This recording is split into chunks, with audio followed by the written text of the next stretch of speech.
નમસ્કાર, હું છું પ્રિયા અને તમે જોઈ રહ્યા છો જનતા કી જાણકારી ન્યૂઝ। નજર કરીએ આજના સમાચાર ઉપર।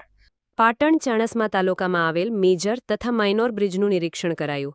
તાજેતરમાં ગંભીરા પુલ દુર્ઘટનાને ધ્યાને લઈને મુખ્યમંત્રી ભૂપેન્દ્રભાઈ પટેલના દિશાનિર્દેશો હેઠળ પાટણ જિલ્લા કલેક્ટર તુષારકુમાર ભટ્ટ દ્વારા તકેદારીના ભાગરૂપે જિલ્લાના તમામ પુલોનું દ્રશ્ય નિરીક્ષણ કરવા માટે જિલ્લાના અધિકારીઓને સૂચના કરાઈ। નાયબ કલેક્ટર સ્ટેમ્પ ડ્યુટી બીજે દરજી દ્વારા ચાણસ્મા તાલુકામાં આવતા રસ્તાઓ જેવા કે Chanasma Mehsana NH highway, Jiliya Ganget road, પિંપળથી રણુજ રોડ તેમજ મુખ્ય કેનાલ ઉપર આવેલ મેજર બ્રિજ તેમજ માઇનોર બ્રિજનું નિરીક્ષણ વિવિધ ટીમો જેવી કે RNB state, RNB panchayat, NHAI, સિંચાઈ વિભાગ, મુખ્ય નહેર તેમજ પેટા નહેરના અધિકારીઓને સાથે રાખીને કર્યું। આ નિરીક્ષણ દરમિયાન પુલોની માળખાકીય સ્થિતિ, વાહન વ્યવહારનું દબાણ, પાણી નિકાલની વ્યવસ્થા, pier cap, parapet wall, RCC girder તથા સ્કાવર પ્રોટેક્શન માટે કરેલ ગેબિયનની કામગીરીઓ અને સાઇનબોર્ડ્સ વગેરે બાબતોનું નિરીક્ષણ કરાયું। રિપોર્ટ અનિલ રામાનુજ, રાધનપુર, પાટણ।